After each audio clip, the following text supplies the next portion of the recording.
I'm sure thankful to all you young people out there so that I can take things like these from you.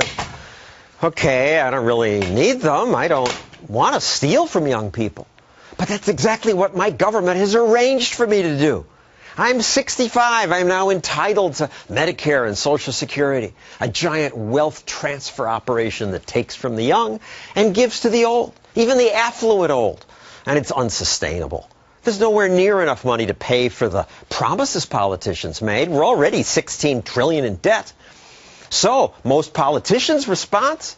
Spend more. Don't cut anything. My president calls the sequester a meat cleaver approach. A meat cleaver? We should take a meat cleaver to the budget. But the sequester cut is not a real cut. It's not a meat cleaver. It's just a cut in the amount they wanted to increase spending. They wanted to add this much. Instead, they're just going to add this much. And they're still adding. They're spending more. Don't believe me? Look at this chart. The red line is what they plan to spend over the next 10 years. The blue line is what they will spend after the sequester cuts. Spending still increases, just a little less. Now, you could say I'm being unfair here because it's reasonable for government to grow to account for inflation. That's a fair criticism. So let's adjust it for inflation. I'll assume 2% a year. Spending still will increase even with the sequester. American politicians increase spending outlays by more than inflation every year. They're out of control. The rare politician who understands that? Senator Rand Paul. Congressman, you voted against the sequester because you didn't think it cut enough? Yeah, now everybody's squawking. It's really just a slowdown in the rate of increase in government. And when you look at that chart you put up, you can't even really see a space between the lines. So it's the least we can do to get started. And we've got people even on the Republican side saying, oh, well, let's do the cuts over 10 years instead of over 1 year. They're going to replace the sequester with 10 years worth of cuts instead of 1 year. And that's such a cop-out. And if we can't do this little bit, which is in the right direction, how are we ever going to balance the budget?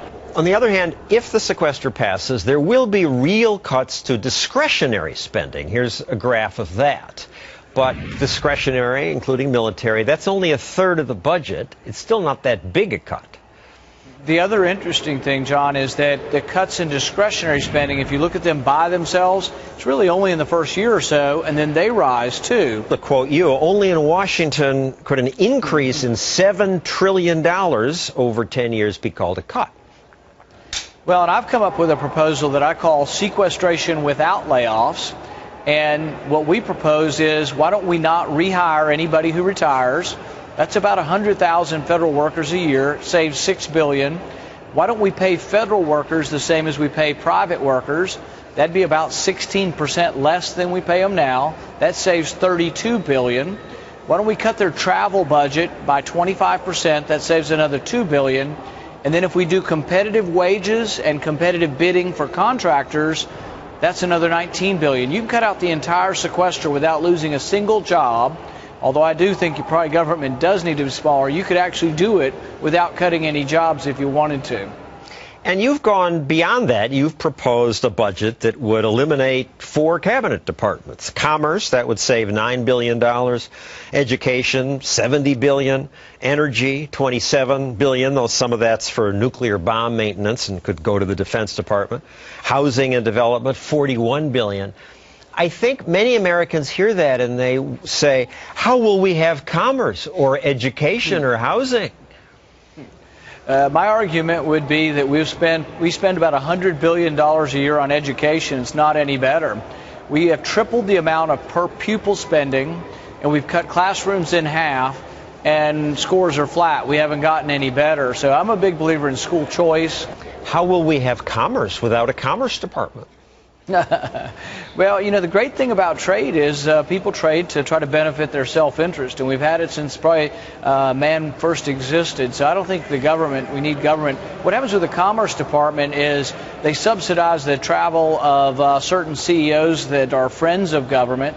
So if you're a friend of, Barack Obama, you get to travel around. They'll help you with sweetheart deals like Solyndra or $1.8 billion for the Kennedy family for BrightSource.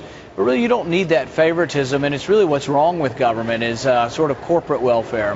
How will we have housing without a Department of Housing and Urban Development? I think the government's actually torn down more houses than they've ever built, and many of the public housings go into disrepair and disuse. There are great programs out there for helping the poor. Habitat for Humanity is one that I support, and they build houses, they build ownership, the people put sweat equity as well as capital equity into them, and I think there are ways to help people, but throwing government housing at them and then letting them get overrun by drugs and other problems isn't the way to do it. And how would we have energy without an energy department? Yeah, I think basically the marketplace will determine the cheapest form of energy. And right now, so you have the government, President Obama, distorting that marketplace and giving money to people who are big contributors who build solar panel companies. And really, all of these companies seem to be going bankrupt. So really what you need is a marketplace to direct it, and then those who can produce energy the cheapest, consumers will buy those energy forms, and those energy companies will succeed. All right, the current Congress is not entertaining your cuts of 4 departments, but this is the Stossel Show, so I'll go further. Why are you so careful? Why not get rid of the Labor Department and the Agriculture Department? Well, you know, I'm such a moderate, John, and so I'm just starting with, about 30% of government, and we'll go from there. But here's the thing is imagine the furor if they were seriously discussing my 5-year balanced budget. Right now, we're talking about a cut in the rate of increase that never balances the budget. We're becoming poorer each year as we dig the hole deeper and deeper. But let me quibble with you about your balance the budget idea, in that, A, when Republicans say that, I automatically start to go to sleep.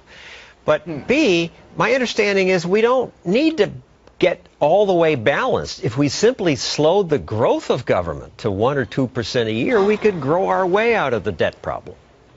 But it is true that growth is a big part of this. In fact, when you look and people say there's not enough tax revenue, the reason there's not enough tax revenue is because we've been in a terrible recession. So it is about the economic engine of growth, but you have to have policies that cause growth. But do you agree that the balancing the budget's a goal, but you don't have to get all the way there if we just slowed the growth that would allow us to get out of trouble? Well, that's how you get into a more manageable debt. I still think you should balance your annual debt. I'm not up here saying, oh, we have to immediately eliminate $16 trillion in debt. That's going to be very difficult. But balancing your annual budget is a good and wise admonition, and so I do favor getting to that. There's another plan and another way of looking at it. I propose the penny plan also, which cuts government by 1% a year for 6 years, and the budget actually balances. But it just puts it into perspective that it's not that difficult to balance your budget, but it'd have to be a real 1% cut. And I think most American families have had to live with that. I see no reason why government shouldn't. Just 1%. Good luck with that. Thank you, Senator Rand Paul.